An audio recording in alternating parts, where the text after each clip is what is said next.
여러분, 이런 말 있죠. 눈물 젖은 빵을 먹어보지 못한 사람과는 인생을 논하지 말라. 누가 한 말인가요? 독일의 문호 괴테가 남긴 명언입니다. 눈물이 날 정도로 어려운 고난 시련 겪어보지 못하면 인생의 진면목을 모른다는 거죠. 저는 이 명언을 패러디해서 이렇게 말하고 싶습니다. 눈물 젖은 기도를 해보지 못한 사람과는 신앙을 논하지 말라. 정말 그렇지요. 인생 살면서 얼마나 고난과 시련이 많아요. 그때 그저 슬퍼하는 것이 아니라 하나님 앞에 눈물로 간구함으로 살아계신 능력과 사랑을 체험할 수 있다면 그야말로 신앙의 본질을 아는 사람이죠. 사람이 자신의 목표를 세우고 저마다 힘쓰고 애쓰고 노력하죠. 하지만 어때요? 역부족이죠. 노력을 안 하는 사람은 두말할 필요 없고 아무리 노력을 한다 쳐도 뜻한 대로 잘 되지 않습니다. 결국 승부는 어디서 날까요? 하나님의 손에서. 따라서 기도를 통해서 승리를 얻을 수 있다는 것입니다. 살아계신 하나님 전능자 앞에 엎드려 기도해야 됩니다. 특별히 눈물의 기도를 드려야 됩니다. 그게 승리의 비결인 줄로 믿습니다. 우리 신앙생활에서 눈물을 빼놓을 수 없죠. 눈물 자체는 물질적으로 보면 뭐 별것도 아니죠. 실험실에서 그 성분을 조사해 보니까 물이 90%, 소금이 7%, 단백질이 2%, 점액소가 1%, 기타 이러저런 성분 그렇게 이루어졌다고 합니다. 그런데 신기하게 이 눈물은 인간의 감정과 연결이 되어 있습니다. 심지어 깊은 영혼과도 연결되어 있다는 사실입니다. 그러니까 신앙생활을 하다 보면 당연히 눈물을 흘릴 수밖에 없다라는 말입니다. 그런데 간혹 어떤 분은 나는 교회 다녀도 눈물 잘 안 나는데요. 그 이상한 거예요. 조금 기다려 보시기 바랍니다. 계속 신앙생활 하다 보면 반드시 눈물을 흘릴 때가 있을 것입니다. 어떤 분은 반대로 나는 예배 자리에 앉기만 하면 눈물이 주르륵 흘러요. 너무 눈물이 나서 옆 사람 보기 민망하고 부끄러워요. 하지만 그것은 오히려 좋은 거죠. 하나님의 은혜가 깨달아지기 때문에 또 간절한 마음이 있기 때문에 눈물을 흘리는 것입니다. 그런 점에서 신앙생활은 눈물과 때려야 뗄 수 없는 관계를 가지고 있다라고 말할 수 있습니다. 그러면 우리가 이렇게도 표현할 수 있을 거예요. 눈물 신앙. 그렇습니다. 눈물 신앙이어야 됩니다. 아무쪼록 눈물 신앙을 통해서 하나님 앞에 눈물 흘리고 그것이 기쁨으로 변하고 감사로 변하고 승리하는 저와 여러분 다 되시를 주님의 이름으로 축원합니다. 본문 시편 126편인데요. 이 시를 이해하려면 역사적 배경을 먼저 알아야 됩니다. 바벨론 포로 귀환을 배경으로 하고 있죠. 잘 아시는 듯 이스라엘 백성들이 하나님께 범죄해서 특별히 우상 숭배했죠. 하나님을 배반하고 엉뚱한 잡신들을 섬겼습니다. 그러니 잘 될 리 없죠. 그런 가운데 회개하고 돌이키면 좋은데 끝끝내 우상 숭배, 음란, 부정부패 이런 죄악 가운데 있다 보니까 하나님께서 선지자를 통해서 그렇게 회개를 촉구해도 돌아오지 않자 마침내 하나님이 진노하고 바벨론에게 멸망을 했죠. 그런 가운데 많은 백성들, 특별히 엘리트 그룹이 포로로 끌려가게 됩니다. 그런데 다행히 하나님이 약속하셨어요. 70년이 지나면 다시 본토로 귀환하도록 해줄게. 근데 현실적으로는 그게 불가능해 보여요. 어떻게 멀리 이방 땅에 다 끌려갔는데 또 그 땅에서 죽고 다음 세대가 나고 그런데 어떻게 다시 돌아올 수 있겠어?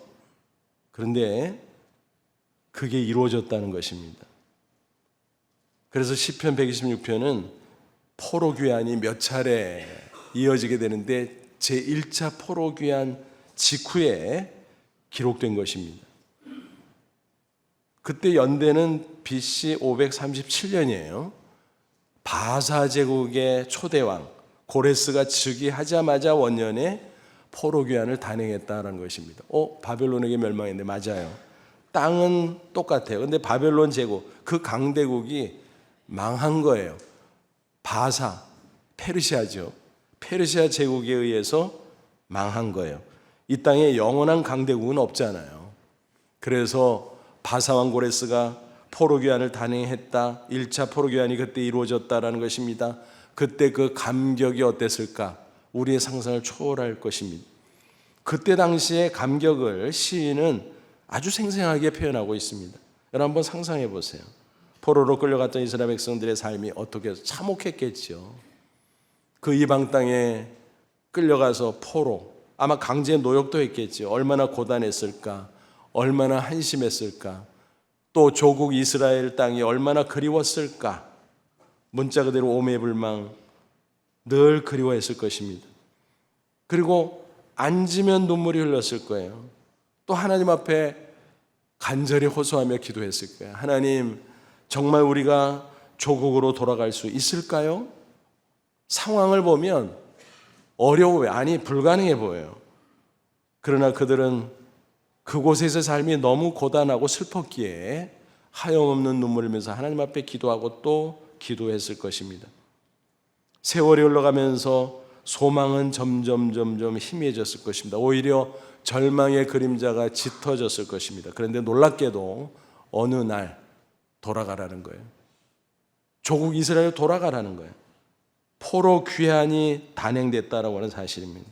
그래서 이스라엘 포로들이 속속 예루살렘을 향해서 귀환길을 떠나게 됐습니다. 그 사건이 이 시의 배경이다라는 것입니다. 그때 그들의 모습이 어떠할지 우리 상상력을 동원해 보지만 오늘 본문의 시인의 표현은 그 상상력을 다 포함하고도 남을 만큼 멋진 표현입니다.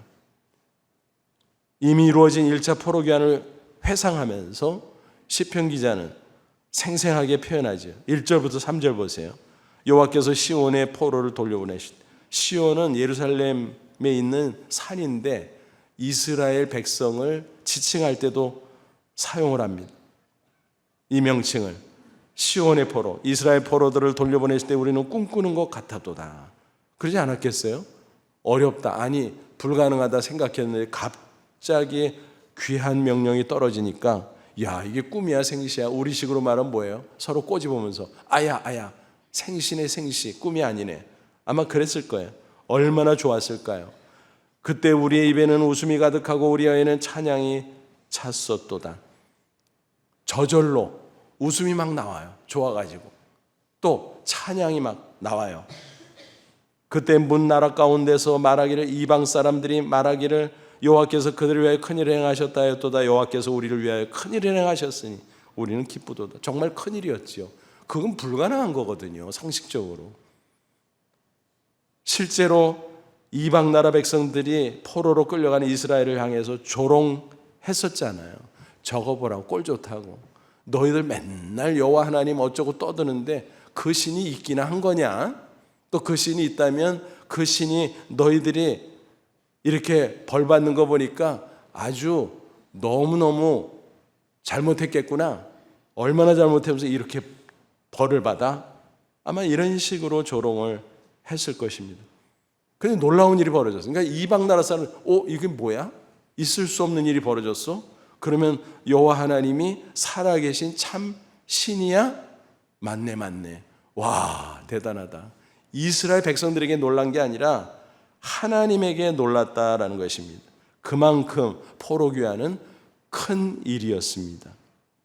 시편 기자는 이렇게 놀라운 일이 어떻게 벌어질 수 있었다고 말합니까? 5절, 6절 씨 뿌림과 추수를 이야기해요. 눈물 흘며 씨를 뿌리는 자는 기쁨으로 거두리로다. 울며 씨를 뿌리러 나가는 자는 반드시 기쁨으로 그 곡식단을 가지고 돌아오리로다. 여러분, 포로제에 있었던 이스라엘이 얼마나 눈물로 기도하고 애썼을까요? 그죠? 그 모습이 마치 농부가 씨를 뿌릴 때 고생하는 것과 비슷하다. 시인은 그렇게 이야기하고 있습니다. 그런데 마침내 추수를 하는 것처럼 그때 기쁘지 않아요. 농사짓느라고 고생했지만 추수 때는 기쁘지 않아요. 그처럼 기쁨으로 가득한 포로 귀환이 이루어졌다라는 거예요. 여러분, 정말 그렇죠. 여러 직업군의 사람들이 있지만 농부들이 가장 고단한 삶을 산다 그래요. 씨를 뿌리듯 땅을 일구죠. 씨를 일일이 심어야죠. 엄청나게 수고하지요. 또 싹이 나려나느라 염려해야지요. 또 자라기 시작하면 끝까지 잘 자라려나 노심초사. 비가 오면 와서 걱정, 안 오면 안 와서 걱정. 그 수고가 얼마나 클까요? 어떤 자료를 보니까 어떤 근거 기준인지 모릅니다만 예를 들어서 벼를 심고 추수하기까지 무려 88단계가 있다. 그걸 거쳐야 된다라는 것입니다. 그거 얼마나 수고로운 겁니다. 바벨론에서 이스라엘 백성들이 바로 그런 눈물의 수고가 있었다. 눈물의 기도가 있었다라는 것입니다. 그들은 얼마나 눈물을 많이 흘렸을까? 우리는 잘 모르지만 성경의 구절을 통해서 약간은 상상해 볼 수 있습니다. 시편 137편 1절 시편 기자는 이렇게 노래해요. 우리가 바벨론의 여러 강변 거기에 앉아서 시온을 기억하며 울었도다. 무슨 얘기예요?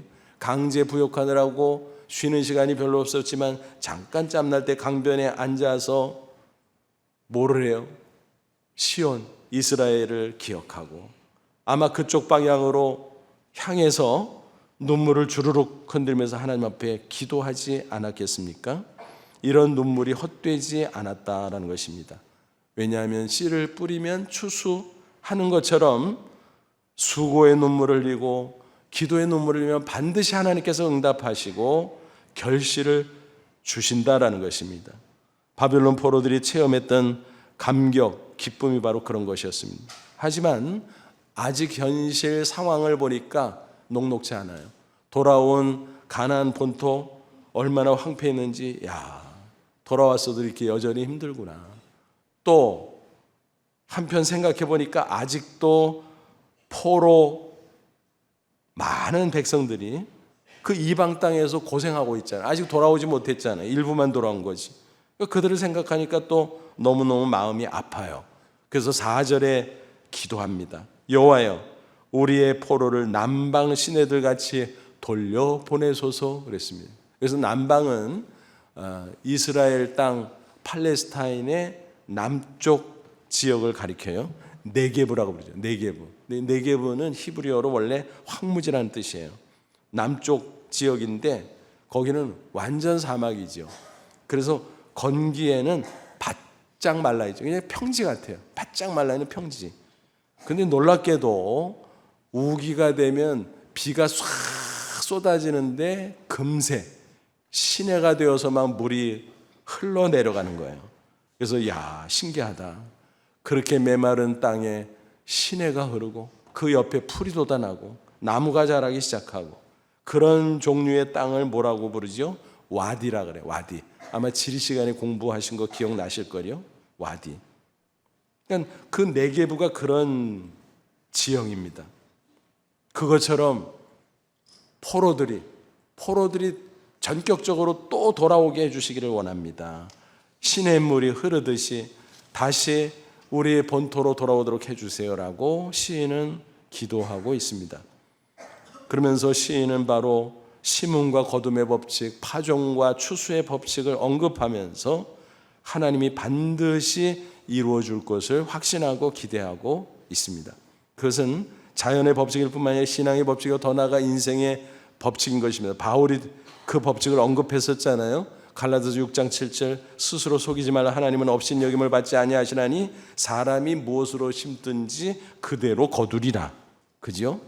그래서 하나님의 공의의 기초에서 그대로 된다는 거예요. 심은 대로 거둔다는 거예요. 콩 심으면 콩 거두고 팥 심으면 팥 거두고 얼렁뚱 땅 심으면 쭉정이 나오고 정성을 다해서 심고 가꾸면 눈물을 흘리면 알곡이 나오고 그런다는 거예요. 그렇다면 여러분 우리가 어떻게 해야 되겠습니까? 정말로 큰 기쁨을 얻기를 소원한다면 먼저 눈물을 흘려야 된다는 것입니다. 물론 세상 사람들은 눈물을 흘리기는 해요.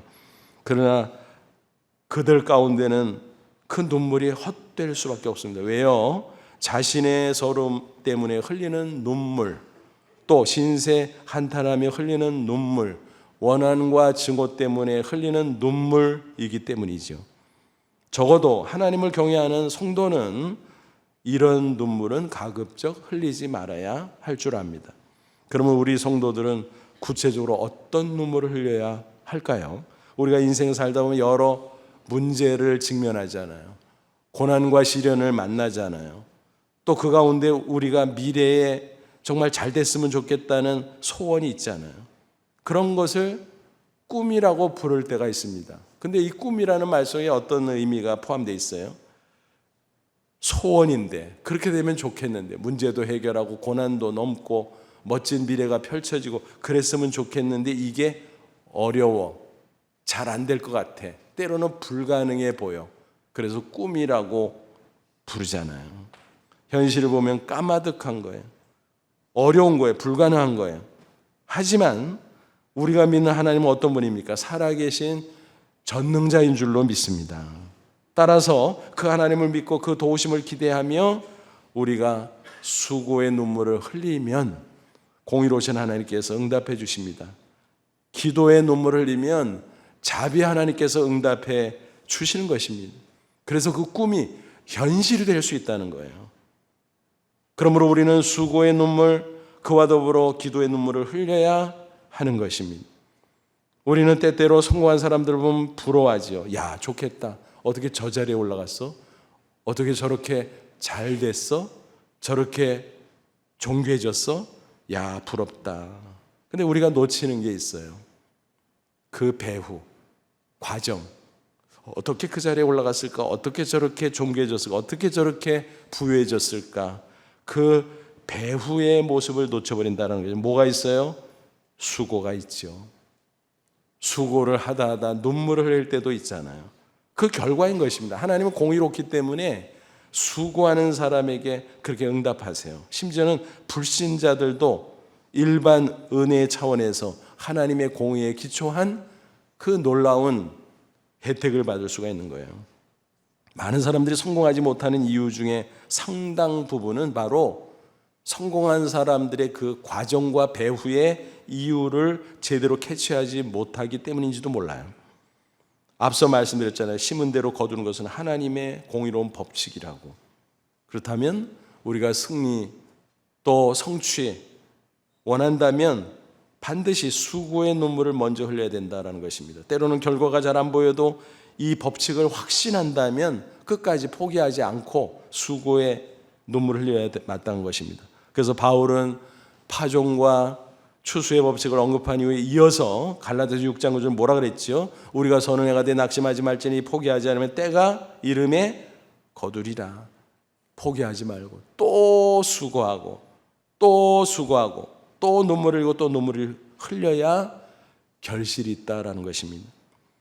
김연아 선수 다 아시잖아요. 피겨스케이트 선수, 올림픽 금메달리스트. 지금 뭐 여러 분야에서 활동을 활발하게 하는데 그 선수가 몇 살 됐지? 문득 그 생각이 들었어요. 그래서 검색을 해봤더니 1990년생이야. 세상에 아직 그렇게 어려? 근데 그가 이룬 성취가 얼마나 대단합니까? 와, 좋겠다. 근데 그 자신의 이야기를 들어보면 그 과정이 있었어요. 배후에 이유가 있었어요. 그가 쓴 책의 일부에 그런 이야기들이 있더라고요. 빙판에서 혼자 외롭게 연습할 때 또 이렇게 위에서 막 회전을 하고 막 그러잖아요. 그런 거 연습할 때 얼마나 그 고난도 기술을 익히기가 어렵겠어요. 하다가 실수해서 넘어지고 엉덩방아 찌고 빙판에 엎드려서 엉엉 울고 아, 눈물이 있었구나. 수고의 눈물이 있었기 때문에 오늘의 김연아가 있게 됐다라는 거죠. 뭐 각계각층의 모든 승리한 사람들 공통상이 바로 그거 아니겠습니까? 김순권 장로님, 우리 교회 오래전에 세종의 강사로도 오셨는데 옥수수 박사 아시죠? 그분은 뭐 훨씬 전에 은퇴하셨지만 현재도 활발하게 활동하고 계세요. 한동대 석좌 교수로 그리고 국제 옥수수 재단 이사장으로 세계 식량 문제를 위해서 헌신하고 있습니다. 근데 그는 그렇게 얘기해. 내가 천재가 아니고 수재가 아니어서 다행입니다. 그게 뭔 소린가 들어봤더니 그가 초년에 중요한 시험에 3번 낙방해서 엄청나게 실망이 됐다는 거야. 아, 나는 머리가 나쁘구나. 안 되는구나. 그런데 가만히 생각해 보니까 머리가 나빠도 노력은 할 수 있잖아. 그리고 또 가만히 둘러보니까 머리 좋은 사람보다 머리가 나쁘지만 노력하는 사람들이 더 잘 돼. 이거다 싶었어요. 그래서 머리 나빠? 괜찮아. 더 노력하면 되지. 그래서 노력하고 수고하고 그랬다는 것입니다. 그래서 그는 알아주는 노력파인 것이에요. 어렵게 스리 미국 유학을 가게 됐어요. 하와이 대학에서 농학, 특별히 그 옥수수 그 품종 개발에 대해서 연구를 하는데 이게 논문 써야 되니까 책상 머리에 앉아서 공부해야 되잖아요. 얼마나 고됐겠어요.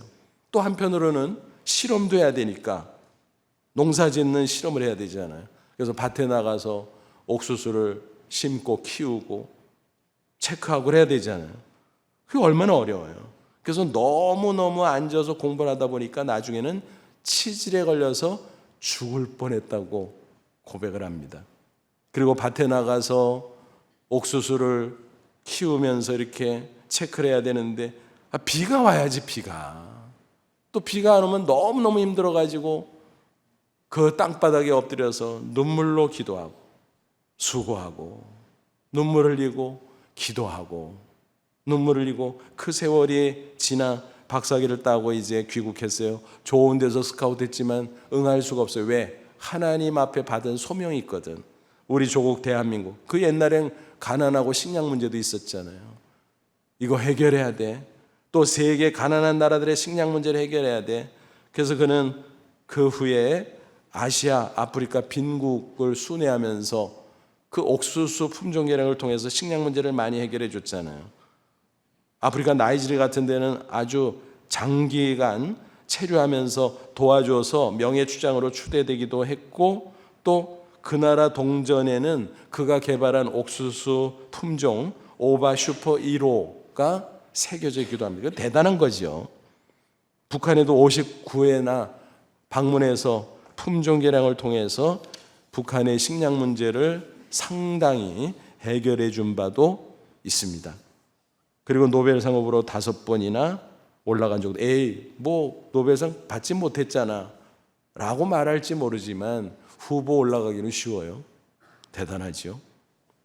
그러니까 이런 수고의 눈물이 있어야 결실이 있다는 것입니다.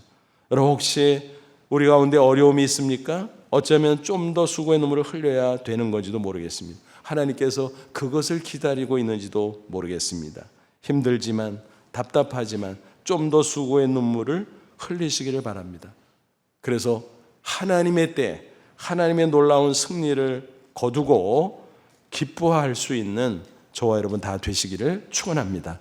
그리고 우리는 기도의 눈물을 내야 됩니다. 우리가 힘들고 서러울 때면 눈물이 나잖아요. 그런데 그냥 나 혼자서 또는 사람 앞에서 눈물을 흘리면 그것은 신세 타령이에요. 아무것도 아니에요. 헛된 눈물이에요. 하지만 하나님 앞에 우리가 눈물을 흘리고 기도할 수 있다면 하나님이 보시고 들으시고 응답해 주십니다. 눈물에는 진심이 있거든요. 눈물에는 간절한 마음이 있거든요. 그래서 하나님이 반드시 응답하십니다. 성경 인물들을 보면 눈물의 기도로 승리한 사람들이 여럿 나오잖아요. 한나 보세요. 불임증 여인. 고대에는 그게 엄청난 고통이었어요. 남편은 첩을 얻었어요. 아들을 낳았어요. 나는 뭐지? 너무너무 괴로웠어요. 그러나 혼자 울면서 신세한탄하지 않아서 하나님 앞에 눈물 흘리면서 기도했다는 것입니다. 사무엘상 1장 10절 11절 한나가 마음이 괴로워서 여호와께 기도하고 통곡하며 눈물의 기도지요. 소원하여 이르되 만군의 여호와여 만일 주의 여종의 고통을 돌보시고 나를 기억하사 주의 여종을 잊지 아니하시고 주의 여종에게 아들을 주시면 내가 그의 평생에 그를 여호와께 드리고 삭도를 그 머리에 대지 않겠나이다. 삭도를 머리에 대지 않는다는 것은 나시린으로 키운다는 거예요. 그리고 하나님 앞에 바쳐서 제사장으로 키우겠다는 거예요. 그 서원을 하면서 통곡하며 눈물로 기도했던 한나. 하나님이 보셨어요. 들으셨어요. 응답하셨어요. 그래서 아들을 주셨어요. 그것은 기적이었어요. 이름을 뭐라고 지었어요? 사무엘. 그 뜻이 뭐예요? 엘은 하나님, 사무는 샤마라는 히브리어 동사에서 나왔어요. 샤마는 듣다 그런 뜻이에요. 하나님이 들으셨다. 뭐예요 사무엘은? 기도응답. 기도응답. 내가 눈물의 기도를 드렸더니 하나님께서 응답으로 이 아들을 주셨다. 사무엘. 그리고 젖을 떼자마자 서원한 대로 하나님 앞에 드립니다. 제장에 보내서 어려서부터 제장 수업을 받게 해요. 어느덧 세월이 흘러서 장성한 사무엘은 암흑시대, 사사시대 그 말기에 샛별 같은 지도자로 우뚝 섭니다. 그래서 시대를 밝히고 나라를 구하고, 여러분 눈물의 기도는 이렇게 위대한 것입니다. 히스기야 경우도 눈물의 기도가 있었죠. 중년에 병에 걸려서 다 죽게 생겼어요. 아예 하나님께서 선지자 이사야를 통해서 통보하네요. 신변 정리해라, 떠날 때 됐다. 기가 막혀요. 중년 나이에 떠나는 것도 기가 막히지만 더 기가 막히는 자기 집안에 왕자가 없어. 아들이 아직까지 없었던 거예요. 그 나이 되도록. 그러니 어떻게 큰일 났어요. 게다가 나라가 위태로워. 상황이 그랬어요. 얼마나 기가 막혔을 거예요. 야, 어떡하지? 그는 너무너무 기가 막혔습니다. 그래서 눈물로 기도합니다. 열왕기하 20장 2절 3절 히스기야가 낯을 벽으로 향하고 여호와께 기도하여, 이 말은 벽으로 향했다는 것은 벽에 하나님이 계신 게 아니라 뭐예요? 세상 다 끊고 인간 의지하지 않고 오직 하나님만 상대하겠다. 그 결단이에요. 여호와께 기도하여 히스기야가 심히 통곡하더라. 눈물을 흘리며 기도했다라는 것입니다. 사람 앞에 신세 타령한 것이 아니라 하나님 앞에 눈물을 흘리고 호소하고 간절히 기도했다라는 것입니다. 마침내 하나님께서 응답하셨어요. 통보하고 돌아오던 선지자 이사야에게 다시 돌아가. 그리고 통보해. 뭔데요? 살려준다 그래. 15년 수명 연장시켜준다 그래. 정말 그렇게 됐어요. 그래서 그 기간 동안에 살면서 아들을 낳아서 왕의 왕자를 세워놓고 나라도 안정되게 세워놓고 그랬다라는 것입니다. 야, 눈물의 기도가 이렇게 위대한 거구나 알 수 있습니다. 그러므로 우리는 나를 위한 눈물의 기도, 또 가족을 위한 눈물의 기도, 더 나아가서 이웃을 위한, 심지어는 세계 만민을 위한 눈물의 기도를 드려야 될 것입니다. 그게 신앙의 폭이에요. 나만을 위해서 울지 않고 가족을 위해서, 또 성도를 위해서, 민족을 위해서, 세계 만민을 위해서 눈물의 기도를 드려야 할 줄로 압니다. 특별히 그 가운데 우리 자손들을 위한 기도 너무너무 중요하죠. 우리가 자식들을 위해서 얼마나 뒷바라지를 해요. 어떤 때는 내 거 다 주고도 시원치 않아. 그죠? 더 주고 싶어. 없어서 문제야. 심지어 어떤 극단적인 경우에는 내 목숨을 주고 싶어 대신. 그게 부모 마음이잖아요. 그렇게 뒷바라지하는 게 부모인데, 근데 지혜로워야 돼요. 최고의 뒷바라지는 기도거든요. 그 중에서도 눈물의 기도거든요. 예수님이 가르쳐 주셨어요. 십자가 메고 골고다 언덕으로 올라가시던 예수님, 그 모습을 보고 길가에 나와 있던 여인들이 슬퍼하며 탄식하며 예수님을 불쌍히 여겨요. 그런데 예수님 입장에서는 고난의 길을 갔지만 예수님이 불쌍한 게 아니거든요. 죄로 망할 인간들이 불쌍한 거지. 그들을 구원하러 고난의 길을 걸어가는데 예수님이 뭐가 불쌍한 겁니까? 자기들이 불쌍하지. 그래서 예수님께서 뭐라 그랬어요? 누가복음 23장 38절 예루살렘의 딸들아, 이스라엘의 여인들아, 나를 위하여 울지 말고 너희와 너희 자녀를 위하여 울라 그랬어요. 뭐예요? 너 자신을 위해서 눈물의 기도 드려. 내 자녀들을 위해서 눈물의 기도 드려. 주님께서 가르쳐 준 것입니다. 고대 신학자 어거스틴, 그는 너무 위대한 신학자라 성경을 연구하고 해석한 그 혜택을 우리가 받아서 우리가 성경 해석 잘하는 것 같죠. 그거 우리가 개인적으로 성령의 인도도 받지만 신학자들의 가르침이 전수되고 전수되는 거거든요. 그런데 거슬러 올라가면 이 어거스틴이 나와요. 위대한 인물이죠. 그런데 그는 젊은 시절에 탕자 중에 탕자였어요. 어머니 속을 엄청 썩였어요. 그 어머니 모니카는 신실한 여인, 기도의 여인이었습니다. 아들을 위해서 낮이고 밤이고 그저 앉으면 하염없이 눈물이 흐르고 기도했습니다. 한 번은 예배당 안에서 눈물로 기도하는 그의 모습을 물끄러미 바라보던 교부 암브로시우스가 너무너무 딱해서 다가갔습니다. 그리고 여보게, 이제 하나님이 들으셨을 거야. 눈물을 거두어. 눈물로 기도하는 부모가 있는 자식은 결코 망하는 법이 없는 걸세. 그 말대로 됐어요. 극적으로 회심한 어거스틴은 위대한 교회사에 찬란히 빛나는 신학자가 될 수 있었다는 것입니다. 우리 교회 부목사 출신으로 장재차 목사님이 작년 말에 장충교회 담임 목사로 부임해서 위임식을 했어요. 우리 교회 성도들도 많이 가고 저도 가고 그랬는데 여러 순서가 있어요. 맨 마지막에 그 위임 목사의 답사가 있었어요. 그때만 눈물을 흘리면서 이런저런 인사말과 고백을 하는데 눈물이 자꾸 나니까 막 멈칫멈칫 그러더라고요. 근데 특별히 부모님에 대해서 언급할 때 제일 많이 눈물을 흘리더라고요. 제가 그 사연을 알죠. 본인도 공개적으로 밝힌 바가 있기 때문에 제가 편하게 대신 간증을 하면 중학교 때 공부 엄청 안 했다고 합니다. 속을 썩인 거지요. 지금은 상상이 잘 안 되지만, 그래서 간단히 말하면 고등학교에 정상적으로 들어갈 수가 없었어요. 다 안 돼서 어떻게 아버지가 다 떨어져도 가는 고등학교에 집어넣어 준 거예요. 근데 어떻게 됐을까요? 3년 후에 런던 대학, 영국의 명문 대학이잖아요. 거기 가서 졸업하고, 거기 대학원 졸업하고, 한국에 돌아와서 삼성연구원으로 다년간 수고하다가 그가 하나님의 부르심을 받고 신학교 거쳐서 목사가 되고 우리 교회도 사역한 적이 있었고 또 마침내 그 교회 담임 목사가 됐습니다. 앞으로 그 목사님을 통해서 하나님이 하실 일이 얼마나 클까 기대합니다. 여러분, 부모님의 눈물의 기도가 있었다는 거예요. 그걸 얘기하는 거예요. 내가 그랬지만 나를 사랑으로 끝까지 포기하지 않고 격려하시고 나를 위해 눈물로 기도해 주신 그 놀라운 은혜 때문에 내가 오늘 여기 있습니다. 여러분, 부모님의 눈물의 기도는 이렇게 위대한 것인 줄로 믿습니다. 예수님 자신은요, 역시 눈물의 간구를 드렸어요.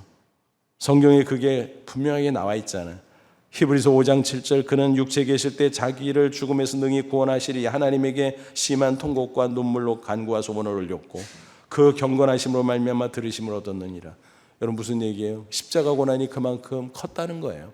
그래서 눈물로 기도했지만 그러나 당신 자신을 위한 기도는 아니었어요. 오히려 이스라엘 백성들, 그 완악한 자들, 더 나아가서는 세계 만민을 죄와 사망에서 구원하기 위한 눈물이었습니다.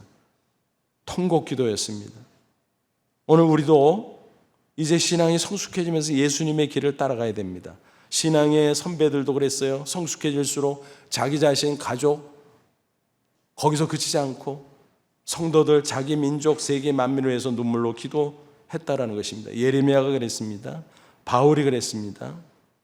이런 아름다운 간증이 있습니다. 혹시 여러분 레슬리 램키라는 음악가를 아십니까? 그 양 어머니는 메이 램키.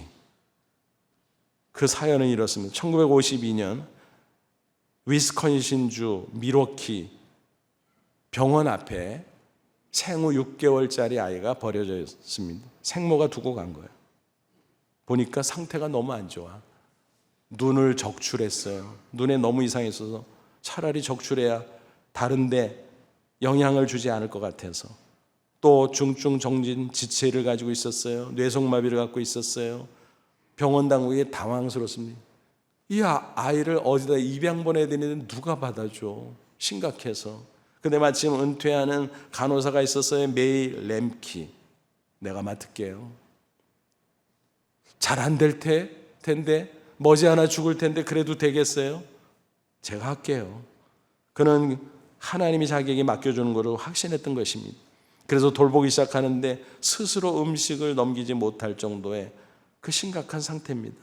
그래서 입에 넣어주고 마사지를 해서 음식이 내려가도록 하고 매일 팔다리 주물러주고 안마도 해주고 뺨에 얼굴을 대주고. 근데 반응이 있어야 되잖아. 반응이 없어. 웃음기도 없고 울음기도 없고 무반응. 세월은 한 해 한 해 흘러갑니다. 변화가 없어요. 변화가 있어야 뭔가 막 소망을 가지고 막 할 거 아니에요. 변화가 없어. 그러나 그는 포기하지 않았으면 눈물로 기도했습니다.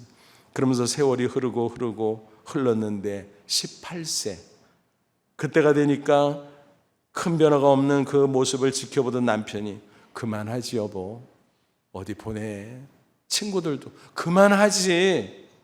하지만 본인은 포기할 수 없었어요. 왜? 하나님이 맡겨줬기에. 그래서 포기할 수 없었어요. 계속 눈물로 기도하고 기도합니다. 상황은 암담했지만 눈물의 기도를 이어갔습니다. 그러나 어느 날 레슬리가 엄지손가락으로 기타줄을 튕기는 거예요. 저거 봐라. 메이 앞에는 기적이었습니다. 그래서 소리쳤습니다. 뮤직. 음악이야. 음악을 통해서 살 수 있겠다 싶었어요. 그때부터 피아노를 쳐줍니다. TV를 틀어놓고 음악 소리가 온 집안에 가득하도록 합니다. 그러면서 조금씩 변화가 일어나는 가운데 손가락 하나를 하나하나 피아노 건반에 짚어주면서 익혀 주었습니다. 그리고 세월이 흘러서 1971년 어느 날 새벽이었습니다. 새벽녘에 잠자리에 있는데 무슨 소리지? 피아노 연주하는 소리인데 귀에 익은 곡인데 뭐지? 나가봤습니다. 그랬더니 차이코프스키 피아노 협주곡 1번을 치고 있는데 그 소리가 어디서 나지 가보니까 레슬리의 방이었어요. 그 눈앞에 펼쳐진 기가 막힌 광경, 그거 연주하고 있는 거예요. 그 아들이, 양아들이. 경악했습니다. 그러나 그것은 환희였습니다. 야, 하나님이 하셨구나. 그 소식이 퍼져서 TV에도 출연하고 공연이 이어지고, 그래서 음악가의 길을 가게 되었다는 것입니다. 그의 IQ를 검사해봤더니 58로 뭐를 해요? 근데 그런 놀라운 기적 같은 인생을 살게 되었다는 것입니다. 하나님이 영광을 받으셨습니다. 눈물의 기도는 이렇게 큰 것입니다. 나를 위한 기도, 가족을 위한 기도, 더 나아가 성도들과 이웃과 민족과 세계 만민을 품고 예수님처럼 눈물로 기도할 수 있다면 주님은 우리의 눈물의 기도를 통해서 어마어마한 일을 하실 줄로 믿습니다. 여러분, 우리가 장차 천국에 들어가면 이 땅에서 흘렸던 모든 눈물을 주님이 닦아주신다 그랬어요. 어차피 세상 살면서 눈물 흘릴 수밖에 없어요. 그런데 중요한 것은 어떤 종류의 눈물을 흘리며 사느냐라는 것입니다. 서름과 한탄, 원한과 증오의 눈물을 흘리느냐, 헛된 눈물입니다. 아무것도 아닙니다. 우리의 인생을 비참하게 만드는 것일 수밖에 없어요. 우리는 꿈을 현실로 바꾸는 눈물을 흘려야 할 것입니다. 수고의 눈물, 기도의 눈물을 사람 앞에서가 아니라 하나님 앞에서 흘려야 마땅할 것입니다. 꿈을 현실로 바꾸는 힘은 다른 게 아니라 하나님 앞에서 흘리는 눈물인 줄로 믿습니다. 아무쪼록 그 눈물로 하나님을 바라보고 하나님께 올림으로 하나님의 응답으로 인해서 이루어지는 크고 놀라운 일을 경험하며 하나님께 영광 돌리는 승리의 인생 사시기를 주님의 이름으로 축원합니다. 기도하겠습니다. 이 말씀 붙잡고 기도하죠. 하나님, 그렇습니다. 우리에게 눈물을 주신 것 감사합니다. 눈물로 수고하고 눈물로 기도하고 그 눈물로 꿈을 현실로 바꿀 수 있음을 가르쳐 주니 감사합니다. 다시 한번 살아계신 하나님을 바라보며 눈물 흘리는 눈물 신앙의 사람이 되게 하옵소서. 그래서 꿈을 현실로 바꾸고 그래서 하나님의 영광을 빛내며 승리의 인생 살게 하여 주옵소서. 우리 다 같이 간절한 마음을 잠시 기도합니다. 하나님 아버지, 은혜를 진심으로 감사합니다. 이 시간 주의 말씀으로 우리를 격려하시니 감사합니다. 이 말씀의 가르침대로 눈물 신앙의 사람이 되기를 원합니다. 눈물로 수고하게 하시고 눈물로 기도하게 하시고 하나님이 나의 눈물 보시고 나의 눈물 들으시고 응답하실 줄로 믿습니다. 그래서 꿈을 현실로 바꾸는 놀라운 하나님의 역사를 체험하며 승리의 노래를 부르며 하나님의 영광을 빛낼 수 있도록 역사에 주시옵소서. 예수님의 이름으로 기도하옵나이다. 아멘.